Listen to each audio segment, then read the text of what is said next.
जीवन में सब सारे काम अच्छे काम करो, पर कभी ऐसा कोई काम ना करो जिससे टेंशन बढ़े। पैसे खूब कमाओ, पर टेंशन लेकर के पैसे मत कमाओ। थोड़ा कम कमाओ, टेंशन लेके कमाओगे जल्दी मर जाओगे, बीमार पड़ जाओगे। जीवन का सुख नहीं मिलता टेंशन में।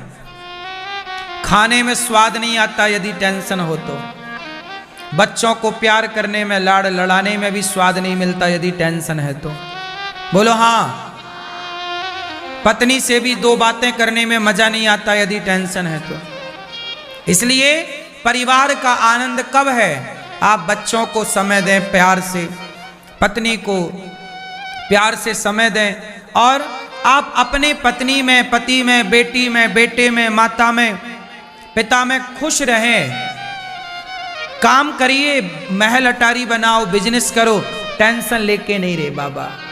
दो पैसा कम, हम 2 साल बाद तरक्की करेंगे, तुम आज कर लो, टेंशन फ्री होके हम काम करेंगे। 2 साल बाद तरक्की करेंगे और क्या होगा? 4 साल लगेगा और क्या होगा? दुर्घटना से देर भली। दुर्घटना से 100 की स्पीड पे गाड़ी चला रहा था, आगे जाके डिवाइडर से टकराया, दांत टूट गए। अच्छा है कि हम 60-70 पे चल रहे थे, कंट्रोलिंग तो थी ना अपने हाथ में। 100 पे चलाओगे कंट्रोलिंग बाहर चली जाएगी, 125 पे चलाओगे 125 की स्पीड पे कंट्रोलिंग तुम्हारे हाथ पे नहीं है। इमरजेंसी कोई आ गया तो ब्रेक कैसे लगेगा? या तुम जाओगे या सामने वाला जाएगा। दुर्घटना से हम 10 मिनट बाद पहुंच जाएंगे, आधा घंटा बाद पहुंचेंगे और क्या, सेफ तो पहुंचेंगे, सुरक्षित तो रहेंगे। आप सुरक्षित हो ना तो आपका परिवार सुरक्षित है, आपकी मां सुरक्षित है, आपकी पत्नी सुरक्षित है, आपका बेटा सुरक्षित है। आप सुरक्षित नहीं हो, आप यदि मर गए तो आपके बेटे अनाथ से हो जाते हैं। कौन उन्हें पढ़ाएगा, कौन उनके लिए कमाएगा? यदि तुम्हारी पत्नी तुम्हारे मरने के बाद दूसरा विवाह करती है तो जिससे विवाह करेगी, क्या वो आदमी उस बच्चे को स्वीकार करेगा जो तुम्हारा बच्चा था? देह की भूख मिटाने वाले तो स्त्री पुरुष को स्वीकार कर लेते हैं, पर बच्चों को स्वीकार करने वाले संसार में ना के बराबर हैं। बच्चे तो अनाथ हो जाते हैं। बात सही है कि गलत है? तुमने तो गाड़ी चलाई, शौक में मर गए, लेकिन तुम्हारे मरने के बाद तुम्हारी माँ का क्या हुआ?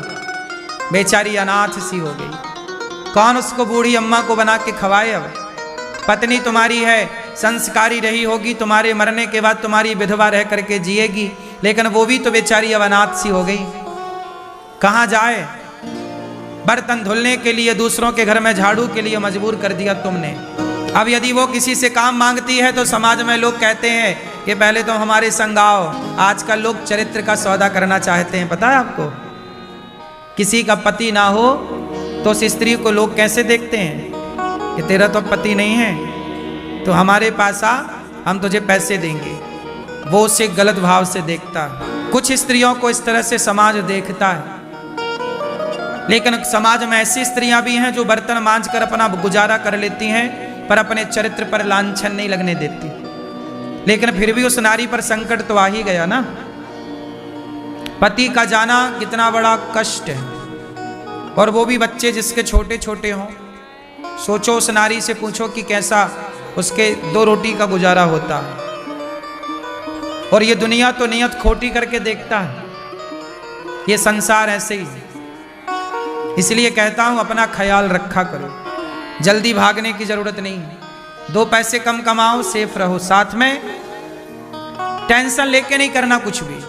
2 साल बाद तरक्की कर लेंगे, कोई बात नहीं। फ्रैंकली रहो, मुस्कुराओ। आपकी मुस्कान आपकी अमीरी है, यही आपकी दौलत है। टेंशन लेके पड़े हैं एक कमरे में बिस्तर में, ना बच्चों के। आप बच्चा आया, पिताजी हमारे संग खेलो, और आपने दूर रह, हमें टेंशन बहुत है। काय बात की टेंशन है भाई? बच्चे को क्या पता कि टेंशन क्या होती है? बच्चे को क्या पता कि चिड़चिड़ क्या होता है? बच्चे को तो बस ये पता है कि मेरा पिता है और मैं इसके संग खेलना चाहता हूं। बोलो हाँ। लेकिन आपने अपनी शौक पूरी करने के चक्कर में, दौलत की भूख के कारण तुमने बच्चों को एक पिता का प्यार नहीं दिया।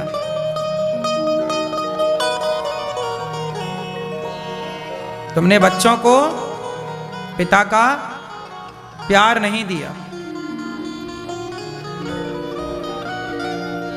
इसलिए क्यों इतना टेंशन पालते हो भाई? जो है ना बहुत है, काम खूब करना, टेंशन लेके नहीं। और हमारे देश में एक और गलत बात चल रही है, वो गलत बात ये है कि आज हमारा जो हिंदू समाज है, सनातनी लोग हैं, ये लोग काम नहीं कर रहे हैं। एक छोटा सा उदाहरण देख के समझाऊंगा, आपकी खोपड़ी में समझ आ जाएगा। आप यदि घर बनवाओ तो घर बनाने के लिए आपको ना मुसलमानों को भी बुलाना पड़ता है काम के लिए। भैया पीओपी तुम कर देना, भैया टाइल तुम लगा देना, भैया नल की फिटिंग तुम कर देना, भैया बिजली की फिटिंग तुम कर देना। हाँ या ना? जब आप नया घर बनवाते हो तो बिजली भी चाहिए, टाइल भी चाहिए, चौखट भी चाहिए, दरवाजे भी चाहिए, चिनाई भी चाहिए, प्लास्टर भी चाहिए। लेकिन आज हिंदू लोग नहीं मिलते ज्यादा। हिंदुओं को लगता है तुम्हारे छोरा छोरियों को, अरे ये छोटा काम मैं क्यों करूं, मैं चौखट बनाऊंगा। जब तुमने काम करना छोड़ा तो मुसलमानों ने काम करना शुरू कर दिया। आज पूरे भारत का आंकड़ा उठाओ तो दरवाजा खिड़की बनाने वाले 80% मुसलमान हैं। टाइल पत्थर तुमने लगाना छोड़ दिया, अरे ये तो छोटा काम है। आज भारत में 80% लेबर टाइल पत्थर लगाने वाली मुसलमान है। तुमने पीओपी करना छोड़ दिया, आज तुम्हें लगता है ये तो छोटा काम है। लेकिन आज भारत में 80% पीओपी करने वाले, टाइल लगाने वाले, चौखट बनाने वाले, दरवाजा प्लम्बिंग का काम करने वाले मुसलमान हैं। और यही लोग इस बहाने तुम्हारे घर में घुस जाते हैं और फिर तुम्हारी बहन बेटियां सेफ नहीं रह जाती। तुम्हें तो लगा कि प्लम्बर आया है, घर में कोई दिक्कत थी, प्लम्बर आया, लेकिन वो प्लम्बिंग ठीक करेगा उसके पहले तुम्हारी बेटी को ठीक ना कर दे, लव जिहाद में ना फंसा ले। क्योंकि वहां तो एक तीर से कई निशाने होते हैं ना। हिंदुओं ने अपना काम छोड़ दिया। अब तो तुम्हें लगता है कि नहीं जी हम, जबकि घर बनाने में जितना काम है, ये फर्नीचर का काम, ये पीओपी का काम, ये टाइल का काम, चिनाई का काम, ये काम छोटा नहीं है साहब, इसमें बहुत पैसा है। लेकिन आजकल तुम्हारे बच्चे कुछ नहीं सीख रहे हैं, रो रहे हैं गाना। आपने मुसलमानों को ना सुना होगा कि मुसलमान गाना गाए जी बेरोजगारी है। मुसलमान बेरोजगारी का गाना नहीं गा रहा है, मुसलमान सब कुछ कर रहा है और हिंदू रो रहा बेरोजगारी है, बेरोजगारी। कहां बेरोजगारी है? तुम तो एक बच्चे हो ना, तुम तो 2 बच्चे हो ना, उनके 10-10 हैं, लेकिन फिर भी वो बेरोजगारी का गाना नहीं गाते और तुम 2 में ही गाने लग गए। तुमने काम करना छोड़ दिया। तुमने क्यों नहीं ये सीखा प्लम्बिंग का काम और टाइल लगाने? क्या इस पे इसके तुम ठेकेदार नहीं बन सकते? अपने अंडर में 10 लोगों को रख के काम करा सकते हो? क्या इसमें पैसा नहीं है? क्या नहीं है, क्या नहीं कर सकता? तुम तो बस कोट पहन के चलते हो तो ही लगता बाबूजी बाबूजी। काम कोई छोटा नहीं होता। आज आप छोटे क्यों बन गए? क्योंकि काम को छोटा मान लिया। याद रखना, कभी काम छोटा नहीं होता। काम को यदि काम के तरीके से किया जाए तो आप अपने काम को ही सबसे बड़ा कर देंगे और वही काम एक दिन आपको बहुत बड़ा कर देगा। कोई काम छोटा नहीं होता। आज हमारे देश में 80% कारीगर लेबर जो है मुसलमान है। हिंदू हो तो बताओ, आप ढूंढ ढूंढ के बाजार में मर जाओगे, हिंदू कारीगर नहीं मिलता आज, कम मात्रा में। बात सही है या गलत है? आप तो खुद बाजार में बैठते हो, 10 लोगों से उठते बैठते हो, घर बनाते हो, मकान बनाते हो, बताओ बात सही है कि गलत है? बोलो। अब हिंदू क्यों हो गया बेरोजगार? क्योंकि तुम काम ही नहीं करते, तुम्हें तो खटिया तोड़नी है बस। तुम्हें तो गाना गाना है, काम नहीं मिल रहा है इसका। पसीना बहाने से तुम डरते हो। काम कोई भी छोटा नहीं होता। आजकल बढ़ई का काम क्यों ये दरवाजा खिड़की बनाना किसका काम था? जोर से बढ़ई का। आज सारा बढ़ई का काम बढ़इयों से छिन गया। बात सही है कि गलत है? मुसलमान तो सब कर रहा है ना, बाल वो काटे, बढ़ई का काम वो करे, दोना पत्तल वो बनाए, सब कर रहा है। और तुम नहीं, मैं ये नहीं करूंगा। पतन हो गया तुम्हारा। यही तुम अपने धर्म से च्युत हो गए। जिसका जो काम था उस काम को बेहतर तरीके से करते चलते तो आपको उस काम में सफलता मिलती। आज फर्नीचर की जरूरत किसे नहीं पड़ती है बताओ? आज फर्नीचर की जरूरत किसे नहीं पड़ती? आज घर में टाइल पत्थर कौन नहीं लगाना चाह रहा? पैसा कमाने के लिए अक्ल चाहिए। तुम्हें अक्ल पता नहीं कब आएगी। तुम्हारे हाथ से सारा चला गया। आप जो मैं कह रहा हूं प्रैक्टिकल कर लेना। और बड़ा पैसा है, बड़े बड़े काम। एक इंजीनियर जितना कमाता होगा उससे ज्यादा ना बहुत सारे काम है घर बनाने में जो लोग कमा रहे हैं। आप लोग इसे छोटा मान लिया। अरे ये छोटा काम हम क्यों करेंगे भाई? छोटा काम नहीं होता साहब। आप अपने घर में पीओपी कराते हो, हाँ या ना? 100 रुपए फिट होती है कि नहीं? 150 रुपए भी फिट होती है, हाँ या ना? तो ये फिट का पैसा चलता है।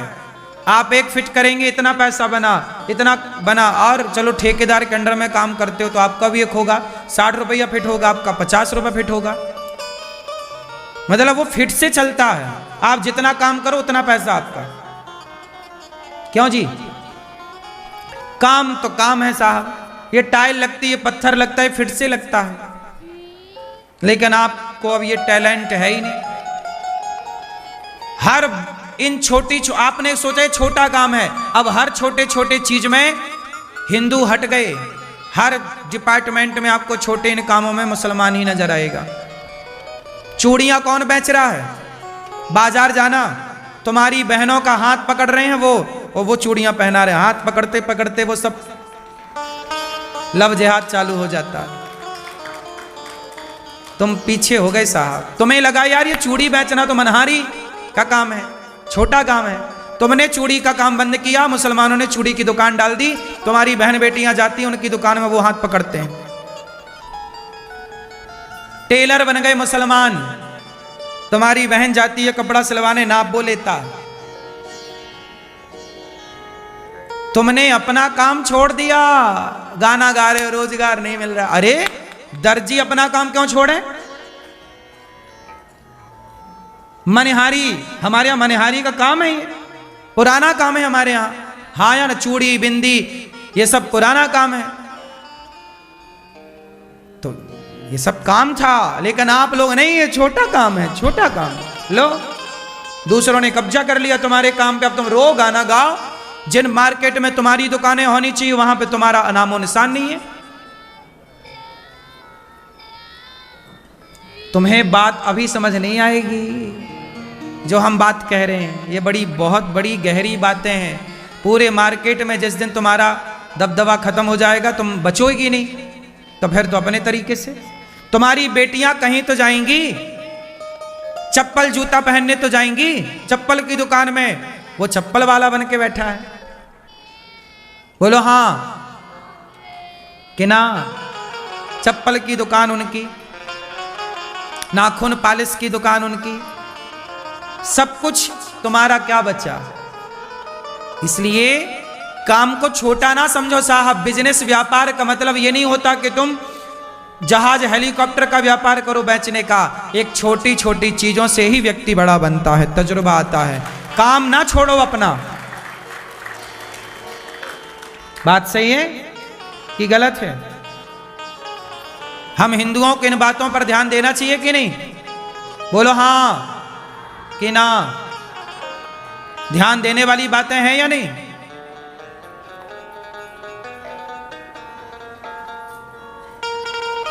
गलत ना हो आपके साथ, ये हिंदुस्तान बांग्लादेश ना बन जाए, ये चिंता सता रही है बस। ये हिंदुस्तान कश्मीर ना बन जाए। कश्मीर से खदेड़े गए थे सारे हिंदू, हाँ या ना? बोलो हाँ। बस यही है। अभी तो बढ़ती हुई जनसंख्या बहुत चिंता का विषय है। आप सुरक्षित हैं कितने दिनों तक, ये भी आपकी गारंटी नहीं है। सरकार, संविधान, सेना, पुलिस जब कश्मीर से खदेड़े गए तब कहाँ थी सेना, तब कहाँ थी पुलिस, तब कहाँ था संविधान? सब था, फिर भी तो पूरी कश्मीर खाली करनी पड़ी हिंदुओं को। ये स्थितियां आज दक्षिण में बहुत सारे राज्य हैं जहां हिंदू अल्पसंख्यक हो गए हैं। क्यों जी, बात सही है कि गलत है? फिर हम तो आपको केवल जगा रहे हैं कि देखो काम करना सीखो, बेरोजगारी का गाना ना गाओ और जीवन में खुश रहो, हैप्पी रहो। हर इतना टेंशन लेके काम नहीं करने का, बिंदास फ्रैंकली खुश रहो, बच्चों के संग खेलो, समय व्यतीत करो परिवार के साथ, हंसो मुस्कुराओ, लोगों के चक्कर में ना पड़ो। जितना समय तुम दोस्तों के साथ बैठते हो इतना समय अपने बच्चों को देंगे तो आपके बच्चे और संस्कारी होंगे और बच्चे आगे बढ़ेंगे। दोस्तों के संग बैठ के क्या मिलेगा? शराब पियोगे, गांजा पियोगे, चरस पियोगे, उल्टा सीधा नाटक करोगे। आजकल लोग अपने बच्चों के संग नहीं बैठ रहे हैं, भाई के संग नहीं बैठ रहे हैं, दोस्तों के संग। दोस्त कौन? वही गुटखा खाने वाले, 2 कौड़ी के, वही गुटखा शराब पीने वाले कुच्चे लोग, इनके संग आप बैठते हैं। 2 कौड़ी के तो तुम्हारे दोस्त हैं। जो तुम्हें शराब पिला दे, जो तुम्हें शराबी बनाए, बीड़ी पिलाए, सिगरेट पिलाए, वो तो तुम्हारे दोस्त हैं। ऐसे दोस्तों से बच के रहिएगा, हर बुरे आदमी से बचिएगा, हर बुरी संगति से बचिएगा। यदि प्रत्येक व्यक्ति अपने कार्य को ईमानदारी से करने लग जाए तो कोई व्यवस्थाएं ही ना बिगड़े। व्यवस्थाएं तब बिगड़ती हैं जब आप अपने काम को ईमानदारी से नहीं करते। ध्रुव जी ने सोचा कि पिता की गोद में बैठने गया, सौतेली माँ ने अपमानित किया, अब मैं पिता की गोद से बड़ी, पिता की सिंहासन से बड़ी सिंहासन मैं बैठकर दिखाऊंगा। और उन्होंने माँ की आज्ञा मानी। अपनी माँ ने कहा कि जाओ तप करो। रास्ते में नारद जी मिल गए। नारद जी ने मंत्र दिया, जब तक गुरु नहीं मिलते तब तक मार्ग नहीं मिलता। बिना गुरु के मार्ग नहीं मिलता और बिना मार्ग मिले मंजिल नहीं मिलेगी। सारी जिंदगी भटकाव रहेगा। भाई मंजिल नहीं मिली तो भटकाव रहेगा कि नहीं? तो मंजिल कब मिलती है? जब रास्ता पता हो। रास्ता कब पता होगा? इसलिए होते हैं गुरु। गुरु का काम है रास्ता बताना। जैसे ध्रुव जी निकले तो नारद जी जैसे गुरु ने रास्ता बताया कि बेटा इस मंत्र का जाप करो और ऐसे पूजा करना, ऐसे पूजा पाठ का विधान करना, तुम्हें भगवान की प्राप्ति होगी। नारद जी के कहने पर ध्रुव जी ने वैसे ही किया। 5 महीने की तपस्या की तो भगवान आकर खड़े हो गए। भगवान आ जाते हैं, भगवान आ जाते हैं और कहते हैं, देखो आप लोग कहते हैं कि भगवान मिल गए तो सब मिल गए। नहीं, भगवान मिल गए तो सब मिल गए, ये बात सही तो है, पर भगवान भी मिल गए तो भी तो कुछ करना ही पड़ेगा। क्या भगवान मिल गए तो दोनों हाथ ऐसी कर दोगे? क्या हम नहीं करेंगे कुछ? पांव में जंजीरें बांध लोगे क्या? भगवान मिल गए इसका मतलब ये नहीं कि तुम अकर्मण्य हो जाओ। भगवान के मिलने के बाद भी तो अर्जुन को धनुष उठाना पड़ा। कृष्ण तो बैठे ही थे, मिले मिलाए हैं। अर्जुन को तो कृष्ण मिले मिलाए हैं, नहीं मिले, उनके ड्राइवर हैं, सारथी बन गए। अर्जुन को तो कृष्ण मिले मिलाए थे, फिर भी तो अर्जुन को कर्म करना पड़ा। तुम कहते हो भगवान मिल जाएंगे सब हो जाएगा, नहीं। भगवान भी कहते हैं कि मैं मिल भी गया तो मैं तुझे कर्म के पथ पर ही चलाऊंगा। इसलिए बेटा तू ईमानदारी से अपना कर्म करता चल, बेईमानी का त्याग करके तू काम कर, मेहनत कर, ईमानदारी से आगे बढ़। मैं तेरे साथ हूं। भगवान भी उनका साथ देते हैं जो मेहनत करते हैं, जो गलत करे उसका साथ नहीं देते।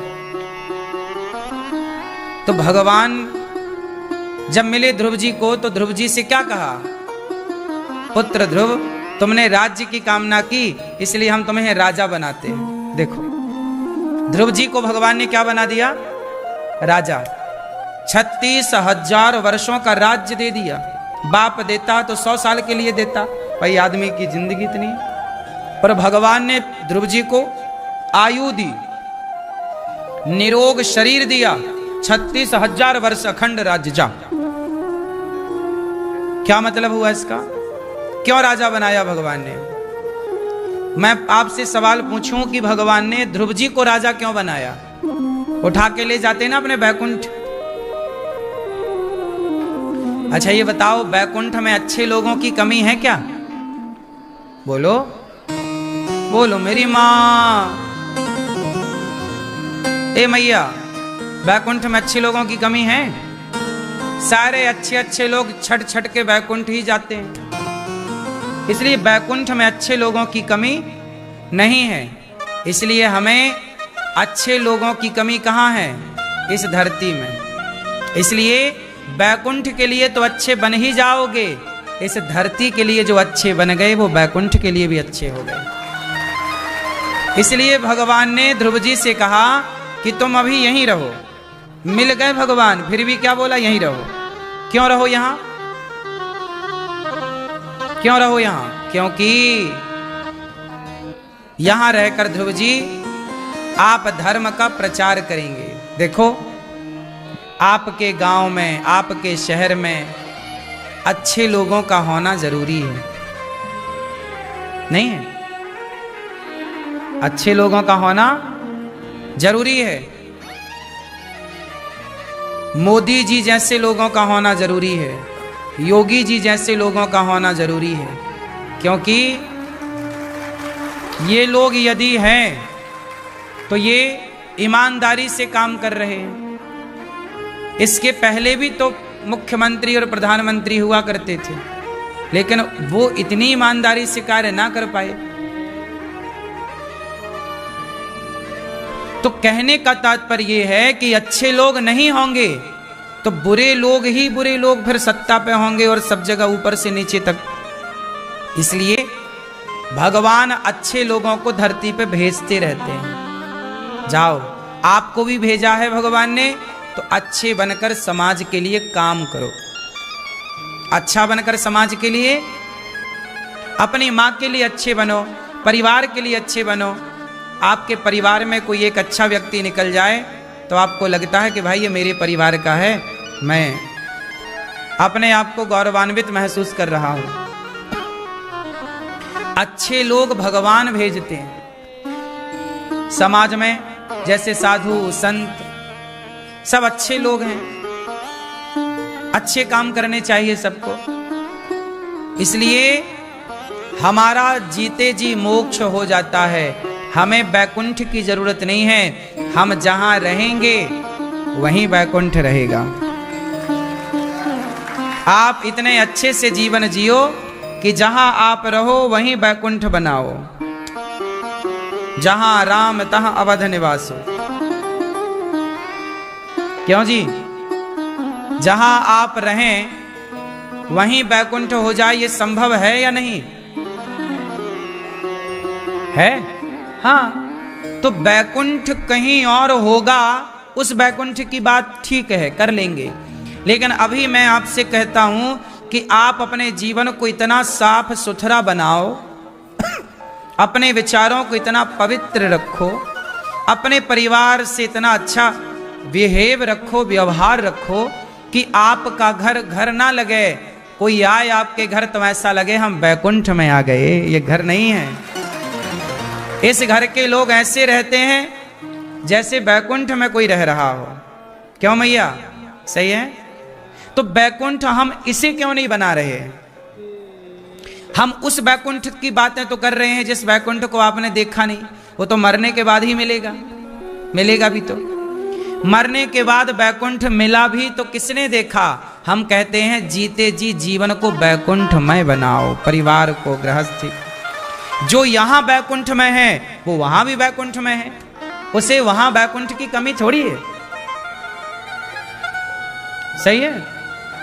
अब यहां तो रहते हो तुम नरक में, सारा दिन भर झगड़ा लड़ाई झूठ कपट छल निंदा चुगली, और कामना कर रहे हो कि हम बैकुंठ जाएं। जो यहां बैकुंठ में रहेगा वही वहां भी बैकुंठ में रहेगा, जो यहां बैकुंठ में नहीं है वो वहां काहे बैकुंठ में रहेगा। सही है कि गलत है? क्यों मैया, क्या बोलती तू? सही है। इसलिए अपने जीवन को पवित्र करना है, विचारों को पवित्र करना है, आसपास के वातावरण को पवित्र करना है। आप गौरी गोपाल आए, बताओ आपको कैसा लगा? कैसा फील हुआ आपको? ऐसा लगा कि ये आपके घर जैसा कोई वातावरण दिखा यहां हैं? जैसे आप गृहस्थ हो, आपकी गृहस्थी है, ऐसे ये दास अनिरुद्ध भी गृहस्थ है। हम आपसे अलग नहीं है बिल्कुल। आप भी परिवार वाले हो, ये दास भी परिवार वाला है। आपके भी माता पिता हैं, दास अनिरुद्ध के भी माता पिता हैं।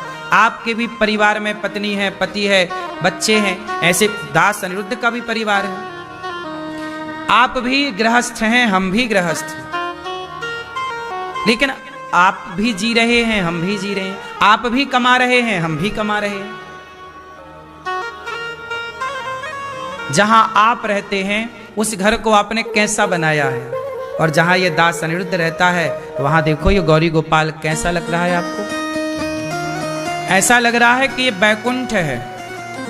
गौरी गोपाल में आप आएंगे ना तो एक क्षण के लिए आपको ऐसा फील होगा कि भाई हम कहां आ गए। क्यों? ये सब कैसे पॉसिबल है? ये विचारों के वाइब्रेशन है। यहां की दीवारों में भी, ये दीवारें भी सालों से कथा सुन रही हैं। यहां भगवान की कथा, भगवान के दर्शन के सिवा, सेवा के सिवा यहां कुछ नहीं हो रहा। ना यहां कोई निंदा कर रहा है, ना यहां कोई चुगली कर रहा है, ना यहां कोई झूठ बोल रहा है, ना यहां कोई लड़ाई कर रहा है। तो ये सारे जो वाइब्रेशन है निगेटिविटी के, वो यहां है ही नहीं। आपके घर में क्या है? निंदा है, चुगली है। तो घर में सब कुछ है फिर। और यहां क्या है? भगवान बैठे हैं, लक्ष्मी नारायण भगवान ऊपर, उनकी पूजा दिन भर, उनकी सवेरे से शाम तक पूजा होती है, भोग लगता है, दिन भर भक्त आते हैं लोग, भगवान का नाम जपते हैं। यहां कोई छल करने वाला नहीं, कपट करने वाला नहीं। गौरी गोपाल में छल कपट होता तो देखो यहां छल कपट नहीं है, इसलिए गौरी गोपाल में दरवाजा ही नहीं है। इस बात को आप नोट करिएगा। बार बार मैं एक बात कह रहा हूं कि यहां दरवाजे नहीं हैं। क्यों? क्योंकि यहां छल कपट का कोई स्थान ही नहीं। जो आपने टीवी पर सुना था अनिरुद्धाचार्य के बारे में, गौरी गोपाल के बारे में, जो कानों से आज तक सुना था, जब यहां आकर देखा तो जो सुना था वैसा ही पाया कि गलत पाया? क्या मतलब हुआ? झूठ होता तो मेरी कथनी और मेरी करनी में अंतर हो जाता। अनिरुद्धाचार्य की कथनी और करनी, कथनी मतलब कहनी और करनी मतलब कर्म, तो मेरी कथनी और मेरी करनी ये अलग अलग है कि एक है? इससे सिद्ध होता है कि जो व्यक्ति जो कहता है वो करता है, तो वो व्यक्ति परमात्मा को प्रिय होता है। और जहां कथनी करनी एक होती है वहीं भगवान विराजते हैं। इसलिए भगवान आए गौरी गोपाल में। तो आप भी अपने घर को ऐसा बना सकते हैं। कैसे बनेगा? तो आप अपने घर को ऐसा बनाने के लिए सबसे पहले तो किसी की, कोई भी हो, गलत भी हो, तो हमें गलत व्यक्ति की बातें नहीं करनी। पहले तो हम किसी की भी निंदा चुगली से बचें। पहला, जो व्यक्ति निंदा चुगली करेगा वो ना चाहे तो भी परेशान रहेगा, क्योंकि वो निगेटिविटी उसके साथ है ना। भाई एक बात बताओ, माचिस है, माचिस की तीली निकालो और जरा जलाओ, तो माचिस की तीली किसी और को बाद में जलाती है, माचिस की तीली स्वयं को पहले जलाती है। बात सही है कि गलत है? माचिस की तीली भैया किसी और को दिया बाद में जलाएगी, चूल्हे को बाद में जलाएगी, लेकिन कि ना, यही है। इससे सीख ये मिली कि जो दूसरे का बुरा करता है, दूसरे के बारे में बुरा सोचता है, उसका बुरा वो कब कर पाए ना कर पाए, पर खुद का बुरा पहले कर लेता, खुद को पहले जला लेता है। आप दूसरे को जला पाएंगे अलग विषय है, कब जलाएंगे, कितना जलाएंगे, लेकिन स्वयं को पहले जला रहे हैं आप। ये निंदा और चुगली के साइड इफेक्ट। आपके घर में डर लगता है आपको, कई बार आपका घर ऐसा है जैसे खाने दौड़ रहा है आपको, आपके घर में नेगेटिविटी ज्यादा है, घर में रहने का आपको मन नहीं करता, क्योंकि घर का वातावरण आपने ऐसा बना रखा है। इसलिए मैं आप सबसे कहूं, अपने घर को ही मंदिर बनाइए। अपने घर को क्या बनाइए? मंदिर। कैसे बनेगा? पॉजिटिविटी से। कोई गलत बात ना करिए, ना गलत बात करने वालों को घर में कोई आए तो उसका स्वागत सत्कार ऐसे करिए जैसे भगवान का सत्कार हो रहा है। किस घर में भगवान होते हैं? मैया, किस घर में भगवान होते हैं? जिस घर में अतिथि का स्वागत सत्कार होता है, उस घर में भगवान होते हैं। अब क्या हो रहा घरों में?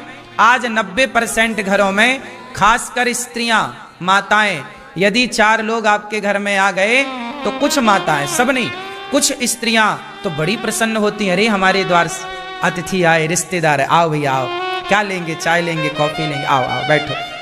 अंदर से प्रसन्नता है कुछ स्त्रियों को कि मेरे घर मेहमान आए, मेरे घर अतिथि आए, मेरे घर साधु आए, मेरे घर ब्राह्मण आए, मेरे घर कन्या आई। कुछ लोग भीतर से खुश हो जाती हैं महिलाएं और पुरुष, अरे मेरे घर तो अतिथि आए, आओ क्या खाएंगे, ये खाओ ये खाओ ये खाओ, तुम्हारे लिए ये बनाएंगे, ये खाओ पियो। और कुछ लोग कैसे होते हैं, किसी के घर मेहमान आ गए तो उनका सिर चढ़ जाता है, अरे कहाँ आ गए, बनाना पड़ेगा खाना। मेहमानों को देख करके जिन स्त्रियों का सिर चढ़ता है, वो घर ही नरक की श्रेणी में चला जाता है, अपने आप नरक की लिस्ट में चला गया। उस घर में भगवान कभी नहीं आते। जिस घर अतिथि, जिस घर में नहीं आए, अतिथि का सम्मान जिस घर में नहीं हो, उस घर में भला भगवान का क्या काम है? इसलिए कहते हैं अतिथि देवो। जिस घर में मां प्रसन्न है, जिस घर में मां खुश, पिता खुश, अतिथि खुश, वहां भगवान भी चल कर जाते हैं।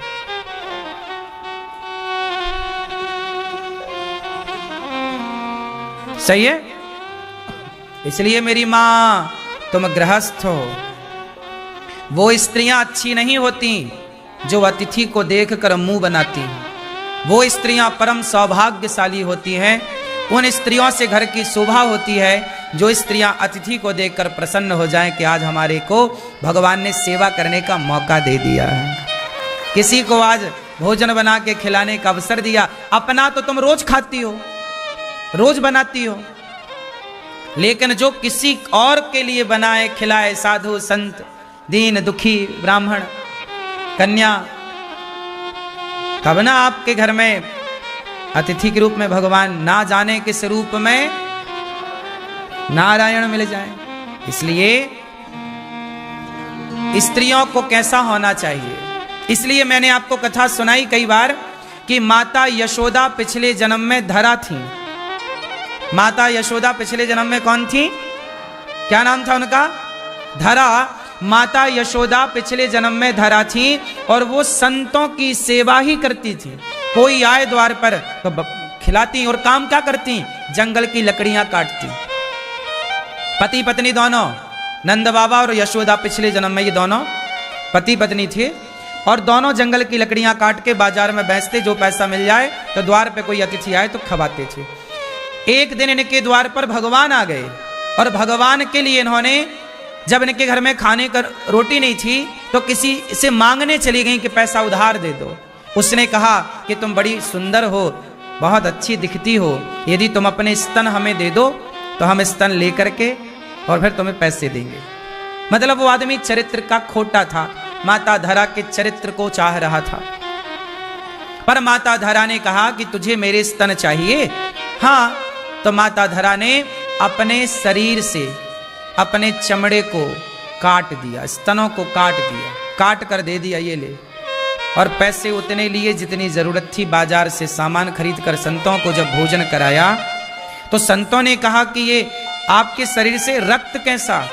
माता धरा ने कहा कि आप अतिथि हैं और आपके लिए भोजन था नहीं। मैं पैसे उधार मांगने गई तो उसने उधार दिया नहीं, कहा कि पहले अपने स्तन दो। तो मैंने अपने स्तन उसे दे दिए। चमड़ा ही तो चाह रहा था, तो मैंने चाकू से काट कर अपने स्तनों को उसकी हथेली में रख दिए। भैया तू ले, स्तन चाहिए ये। और पैसे लेकर मैंने भोजन आपके लिए तैयार किया। पूरा शरीर खून से भरा था माता धरा का, साड़ी पूरी गीली। अब सोचिए इतना घाव हो जाए तो कितना दर्द, जिसके पूरे स्तन काट दिए जाएं चाकू से, उस स्त्री को कितना दर्द होगा।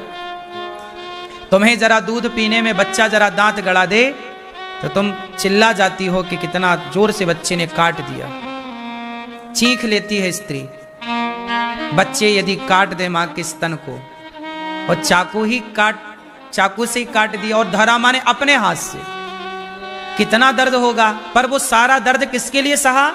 कि अतिथि भूखा ना जाए। जब यह निष्ठा अतिथि के लिए होती है तब उस अतिथि के रूप से भगवान प्रकट हो गए। माता, मैं तुम्हारी परीक्षा लेने आया था। उस समय आया जब आपके घर में अन्न का एक दाना नहीं था। आपका मैं बहता हुआ लहू देख रहा हूं, खून देख रहा हूं। अगले जन्म में मैं आपका दूध पीकर आपका ऋण चुकाने आऊंगा। वही धरा यशोदा बनी और जगत के पालनहार परमात्मा को माता धरा की संत सेवा का ऋण चुकाने के लिए कृष्ण बनकर उनकी गोद में लेटकर माता का दूध पीना पड़ा। पैदा हुए देवकी से, प्रकट भय प्रकट कृपाला, प्रकट भय देवकी से। पर दूध किसका पिया? देवकी माता का दूध नहीं पिया श्री कृष्ण ने। क्यों? पी लेते ना थोड़ा सा, नहीं, माता का पीना है दूध, क्योंकि पिछले जन्म का ऋण चुकाना है। ये देखो, मेरा भगवान भी उनका ऋणी हो जाता है जिनके द्वार से कोई भूखा नहीं जाता। मैंने इन बातों को केवल कहा नहीं, पढ़ा नहीं, जीवन में इसलिए उतारा कि गौरी गोपाल में देखो कोई भूखा नहीं जाता। पता नहीं किस रूप में ईश्वर आए, भोग लगाए। इसलिए गौरी गोपाल में अतिथि की सेवा हो रही है, और हमारे अतिथि आप हैं, और अतिथि हैं भगवान। आप ही हमारे लिए भगवान हैं। कोई और भगवान क्या होगा साहब? आप सब ही भगवान हैं। आप ही प्रसन्न हैं तो सब प्रसन्न हैं। क्यों जी, बात सही है? इसलिए गौरी गोपाल में अतिथियों को भरपेट भोजन मिल रहा है कि नहीं? बोलो हाँ या ना। कोई जात नहीं देखी जा रही है, कोई रूप रंग धर्म मजहब पंथ नहीं देखा जा रहा है। सबको पेट भर रोटी परोसी जा रही है। क्यों जी, बात सही है? सबके साथ गौरी गोपाल में एक सा व्यवहार है। आप रसोई में जाइए, सबको एक साथ भोजन में लाइन में लगकर सबको एक साथ भोजन मिल रहा है। बात सही है कि गलत है? ये सब संभव है। आप भी गृहस्थ हैं, हम भी गृहस्थ हैं, सब कुछ संभव है। हमने अपने आसपास निंदा चुगली को भटकने नहीं दिया। हम भी तो निंदा करें, चुगली करें तुम्हारी तरह बैठे बैठे? टाइम ही नहीं है सब करने का। टाइम है तो पढ़ने लग जाते हैं, सत्संग करेंगे, अच्छी बातें करें। हम क्यों किसी के बारे में गलत बात करें? होंगे आप में लाख दोष, होंगे आप में लाख अवगुण, पर मैं क्यों देखूं? आपके पड़ोसी में 1 लाख अवगुण होंगे, आप देख भी लोगे तो पाओगे क्या? अवगुण देखने ही हैं, दोष देखने ही हैं, तो औरों के नहीं, खुद के दोषों को देखिए और अपने दोषों को देखकर अपने को बेहतर कीजिए। बुरा जो देखन मैं चला, बुरा न मिलिया कोई, जो दिल खोजा आपुना हमसे बुरा ना। मैया सुन रही हो मेरी मां? इसलिए कहता हूं, ध्रुव जी अपने पिता के, अपनी सौतेली मां के अपमान से परेशान ना होकर गुरु वचनों पर चलकर प्रभु को पाया अपने जीवन को बैकुंठ बना लिया ध्रुव जी ने। इसलिए भगवान ने बैकुंठ खाली कर दिया ध्रुव के लिए। आपको बताऊं, ध्रुव जी किस लोक में रहते हैं? ध्रुव लोक में। जैसे ब्रह्म लोक है, मृत्यु लोक है, स्वर्ग लोक है, ऐसे ध्रुव जी जहां रहते हैं उस लोक का नाम है ध्रुव लोक। ध्रुव लोक, ध्रुव जी के पहले वह लोक बैकुंठ था। पहले भगवान नारायण वहीं रहते थे, पर भगवान नारायण ने अपने लिए बैकुंठ अलग बनाया और अपना घर ध्रुव जी को दे दिया। देखो ये भक्ति की ताकत है, ये प्रेम की ताकत है। ध्रुव लोक जो है वह बैकुंठ ही था पर है, पहले भगवान श्रीमन नारायण वहीं रहते थे। फिर जब ध्रुव जी की तपस्या देखी, कहा पुत्र मैं तुझे अपना घर देना चाहता हूं, अपना गिफ्ट कर दिया भक्त को और अपना दूसरा फिर भगवान ने बैकुंठ बनाया। तो भगवान अपना घर देने को तैयार हैं। यही तो पूछा किसी ने राम से कि राम आपने अयोध्या का राजा बना दिया भरत को, आपने विभीषण को राजा बना दिया लंका का, आपने विभीषण को लंका का राजा बना दिया। यदि कल रावण आपकी शरण में आ जाए कि राम मुझे क्षमा कर दो, राम जी विभीषण को कहां का राजा बना चुके हैं? जोर से, कहां का? लंका। जो संपत्ति से रावण ही दीन दिए दसमात, सोई संपत्ति विभीषण ही सकुच दीन रघुनाथ। राम जी ने विभीषण का राज्य तिलक कर दिया। विभीषण क्या बन गए? राजा। कहां के?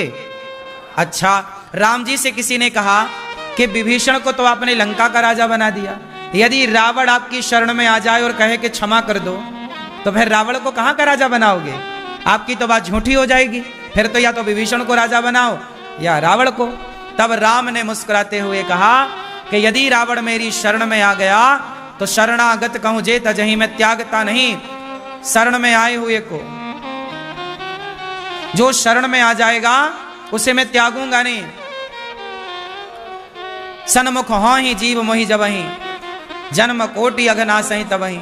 शरण में आ गया यदि रावण, तो मैं विभीषण को लंका का राजा बना चुका हूं। रावण शरण में आएगा तो मैं रावण को अपने बैकुंठ का राजा बना दूंगा।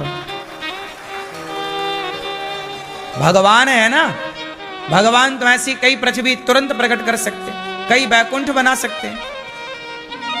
भगवान है वो, कर तुम अकर तुम अन्यथा कर तुम सर्व सामर्थ, क्या नहीं कर सकते। इसलिए मेरी मां ध्रुव जी महाराज जब तपस्या किए तो भगवान ने जो बैठा है, जो खड़ा है, नाव में कुछ लोग बैठे रहते हैं तो नाव में कुछ लोग खड़े हैं, कुछ बैठे तो कुछ खड़े, और एक नाव को पकड़ा है पानी में। अब जैसे नाव जा रही है और आपने नाव को पानी में पकड़ लिया, डूब रहे थे आप, पकड़ लिया, तो बताओ पकड़ने वाला पार होगा कि नहीं? बोलो। जो बैठा है और जो नाव को पकड़ा है, ये दोनों एक ही साथ पार होंगे कि अलग अलग टाइमिंग में पार होंगे? हाँ, ऐसे ही हम भगवान की भक्ति नहीं कर पाए, हम भगवान की पूजा नहीं कर पाए, पर हमने सेवा को पकड़ लिया, तो पकड़ लिया तो भी पार हो जाएंगे।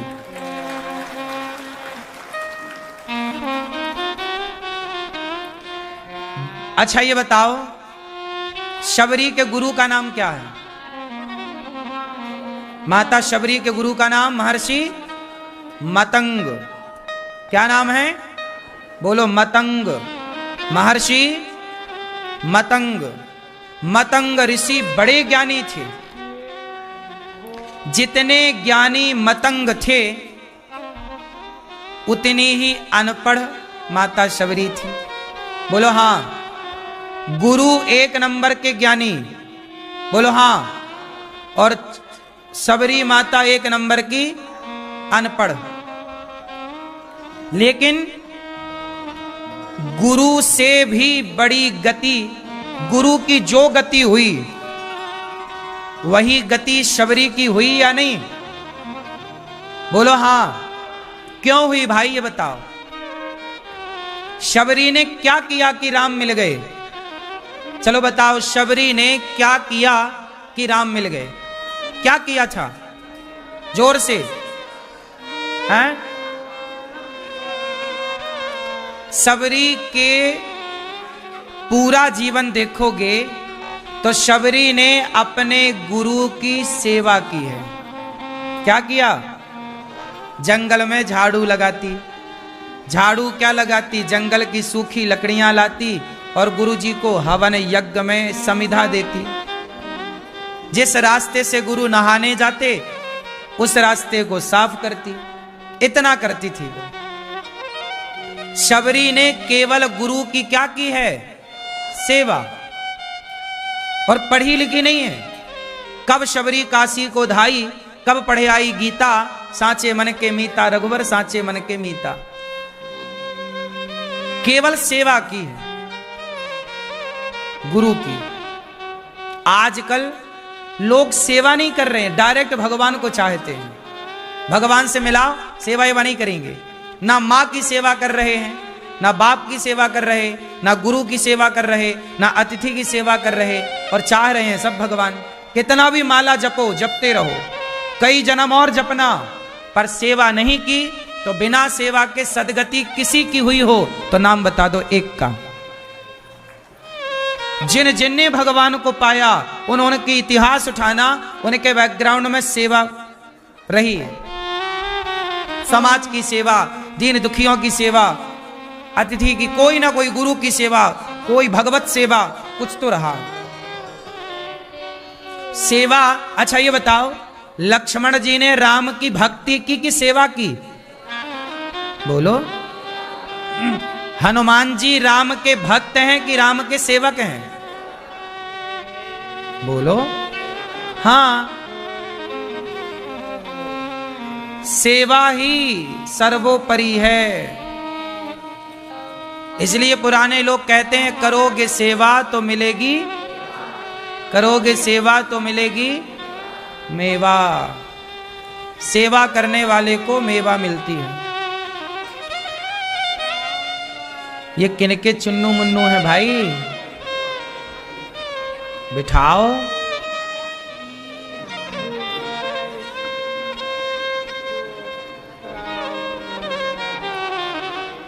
इसलिए आप लोगों से निवेदन करूं, सेवा का भाव प्रकट करो।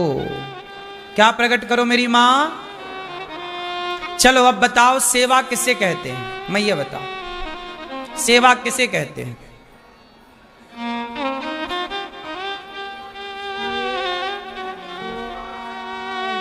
ठीक, आप बताओ सेवा किसे कहते हैं? ये मदद करना, ये तो आप सेवा कर रहे हैं। मैं सेवा की परिभाषा पूछ रहा हूं, सेवा कहते किसे हैं? आप बताओ। सेवा की परिभाषा है, सेवा मतलब आज्ञा पालन। माँ ने आज्ञा दी, माँ के आज्ञा का पालन करना ही सेवा है। पिता के आज्ञा का पालन करना ही सेवा है। कोई आपसे भूखा भोजन मांग रहा है, आपने वो आज्ञा, भैया मुझे रोटी दो, ये भी तो आज्ञा है।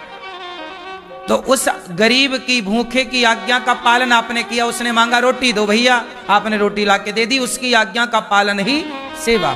पति की आज्ञा का पालन ही सेवा। अब पत्नी कहे कि मैं बहुत प्यार करती हूं, I love you, I love you, I love you, पर माने कुछ ना, तो भगवान बचाए ऐसी पत्नी से। मानती कुछ नहीं है पति की, और आई लव यू रोज। क्या करे तेरे आई लव यू का आचार रखे? आज्ञा पालन। लक्ष्मण जी राम की आज्ञा का पालन करते हैं, भरत जी राम की आज्ञा का पालन करते हैं, और राम स्वयं माता पिता की आज्ञा का पालन करते हैं। हनुमान जी राम की आज्ञा का पालन करते हैं। राम द्वारे तुम रखवारे, आज्ञा करिए, आज्ञा। इसलिए हनुमान जी हाथ जोड़े, भगवान राम का जहां मंदिर होगा वहां हनुमान जी हाथ जोड़े ही मिलेंगे आपको। सही है कि गलत है? जहां राम मंदिर में हनुमान जी बैठे, जहां हनुमान जी का अलग मंदिर है वहां हनुमान जी की मुद्रा अलग होगी। या वो पहाड़ उठाए होंगे, या गदा रखे होंगे, बैठे होंगे, खड़े होंगे, या कीर्तन की मुद्रा में होंगे। लेकिन जहां राम का मंदिर होगा, राम लक्ष्मण जानकी जय बोलो हनुमान की, वहां हनुमान जी यदि हैं तो वहां इस मुद्रा में होते हैं हनुमान जी। किस मुद्रा में? मुद्रा बनाओ, किस मुद्रा में हनुमान जी? ये कौन सी मुद्रा है? आज्ञा पालन मुद्रा है। इसलिए भगवान के मंदिर में जाते हैं तो हाथ क्यों जोड़े जाते हैं? भगवान के मंदिर में लोग जाते हैं तो हाथ काहे जोड़ते हैं? हाथ जोड़ने की क्या परंपरा? ऐसे ही क्यों करते हैं? ऐसे करें, ऐसे करें, ऐसे ही क्यों करते हैं? और भी ऐसे कर लें, कुछ भी कर लें, कुछ भी कर लो, ऐसे कर लो, ऐसे क्यों किया जाता है? क्योंकि यह आज्ञा पालन मुद्रा है। मुद्रा है, प्रार्थना मुद्रा है, भगवान के चरणों में निवेदन है। आज्ञा पालन मतलब भगवान के द्वार पर आपने हाथ जोड़ दिया, मतलब आप भगवान से ये कहना चाहते हैं कि प्रभु अब हम अपने आप को आपके चरणों में समर्पित कर रहे हैं, आप जो आज्ञा देंगे हम वो स्वीकार करेंगे। लेकिन हो उल्टा रहा है, भगवान कुछ आज्ञा नहीं दे रहे, भक्त ही आज्ञा दे रहा है। हे भगवान ये काम हो जाना चाहिए। यहां भगवान तो आज्ञा दे नहीं, भगवान की आज्ञा का पालन तो कोई कर ही नहीं रहा है। यहां तो चेला भगवान को आज्ञा दिए जा रहे हैं। भगवान बहू है, सास क्या बोल दी? भगवान बेटा ही होना चाहिए, बहू को लड्डू खवाऊंगी। तो आप भगवान को क्या दे रही हो? आज्ञा। जबकि होना क्या चाहिए भगवान की आज्ञा का? अब पालन कहां हो रहा? भगवान की आज्ञा गीता में लिखी है। भगवान की आज्ञा कहां लिखी है? इसलिए जो गीता कहती है, जो वेद कहते हैं, जो पुराण कहते हैं, वो क्या है? वही भगवान की आज्ञा है, उसी पर चलना चाहिए। अपना जीवन धर्म के अनुसार चलाओ, यही ईश्वर की आज्ञा।